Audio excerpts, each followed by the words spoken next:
Hi guys, welcome back to Comicgeddon. I have for you this week's toy review, Batman, from the Batman Arkham Knight action figure line that I brought out to promote the newest Dark Knight video game. This is pretty cool. This came out to like comic book stores and specialty shops. I don't recall seeing these in like Walmart and that, so assuming those were the only places you could get them. Plus, Amazon, eBay, whatever. This is a pretty cool action figure. Let's go ahead and go over some of the paint deco here real quick. We have some really cool armor here. Looks really beat up, really rusted. I love the cape. You can see, I don't know if that's supposed to be blood or rust. I'm assuming that's supposed to be blood, because Batman beats the blood out of people. You made me bleed my own blood. Yes, that was a Simpsons reference from the first season. Even have some, I don't know if that's some blood or whatnot, some chrome right there. But that's kind of cool. The paint job on this is really cool. I think this, if I own this, this would be one of my favorite Batman figures. Because I've been messing with the articulation, which we'll get into here shortly. We don't have the package because this is Shannon. She opened it up. But to give you an idea here, we've got, well, this comes out on camera. We've got the, nice little packaging here.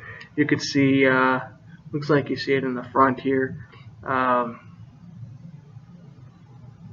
Yeah, it doesn't really say what other figures are in the line, but it looks like it retails for roughly about $28, I think. I got mine at GameStop for about $8. There you go, probably on clearance or something. So, the paint detail on this is amazing. You have different shades of like yellowish gold for the belt buckle, the bat belt, the utility belt there. You got different blacks and grays here for the costume. I mean, he's been through some hell. You can tell he's been through some damage here. The cape is amazing. It's very soft, pliable cape. When he stands up, the cape doesn't force him down or anything like that. It doesn't really help him stay up. Plus, this figure, you can't really tell here. The figure really stands up pretty well. I haven't had any issues. And again, that's probably part of the articulation, which we're going to get into right now. So we have your basic moving right to left. It is on kind of a ball joint, so you can move them slightly, looking up and down, left and right. I'm going to tell you right now, the joints on this are really tight.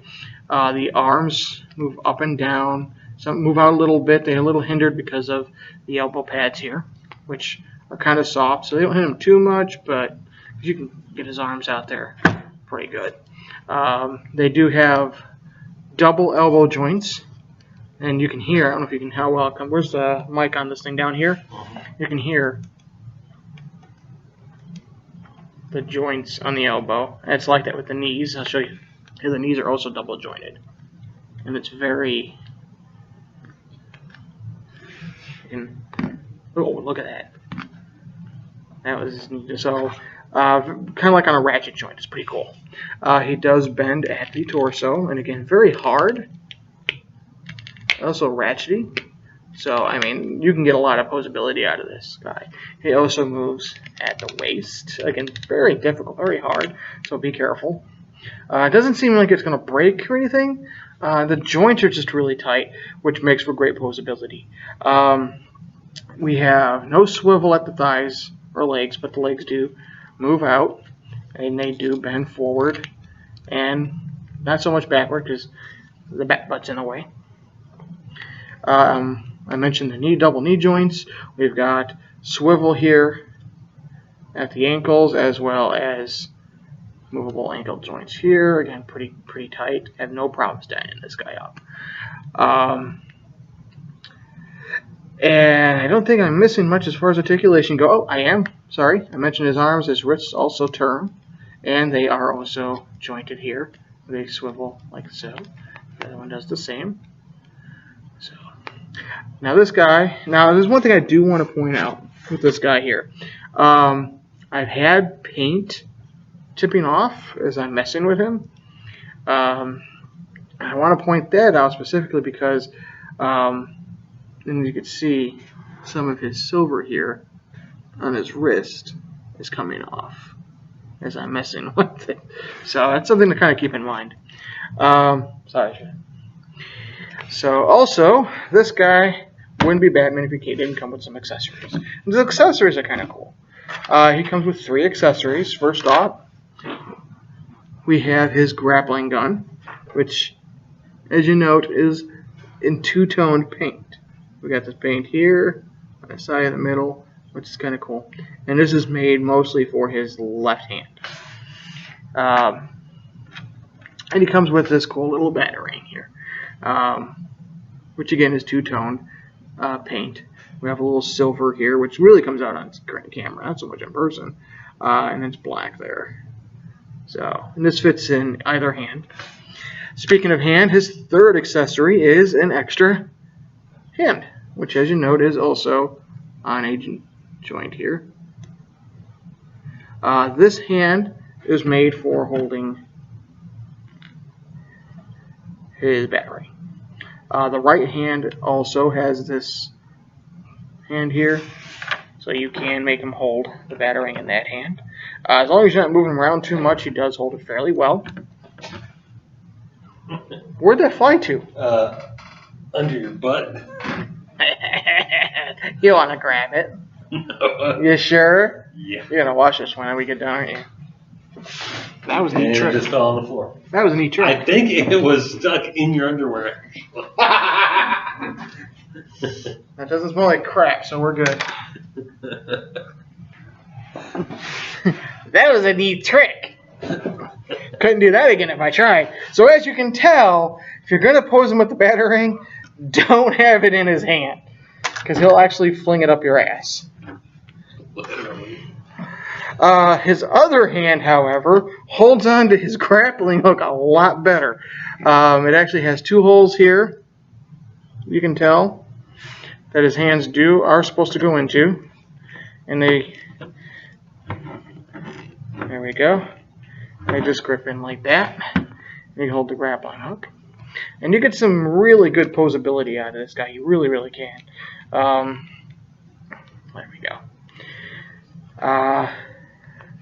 I had him pose. Let's see if I can get him in that awesome pose again, where he was kind of twisting up like that. He was kind of holding his bat. I'm scared now to put his batarang back in his hand.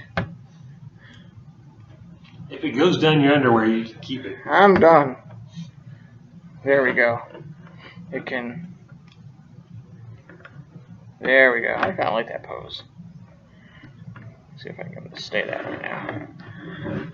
So, there we go. Awesome, cool little pose there. So, yeah.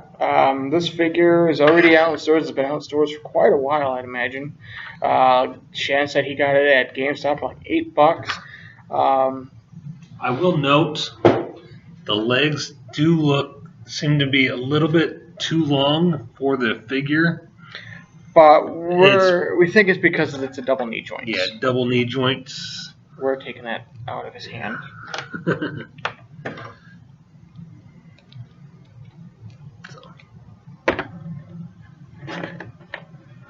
Way to go, Shannon. So there we go, guys. The Batman Arkham Knight Batman action figure. Check it out.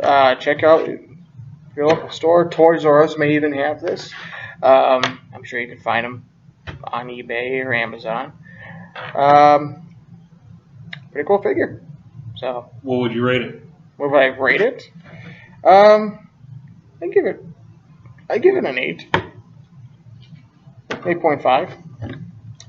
If the batarang would stay in his hand a little better, grip it a little better, and not fling it at you when you try to move it, I'd probably, But this figure wasn't made for play. You don't want to. This is not a figure you want to buy for your 5 or 9-year-old, because this batarang is very hard plastic. I think if you bend it up, it will just snap. These are very pointy. Ow, actually. So yeah, I mean, it's something you don't want in your kid's mouth. GameStop does have several of them in overstock on clearance. And of course, this little hand here was easy to swallow. So this is not a Batman figure you want to give your child. If you're a collector, definitely you want to put them on your shelf. Definitely something you want to then pick up. So, yeah, all right. Well, happy hunting. Good luck, and we'll be back.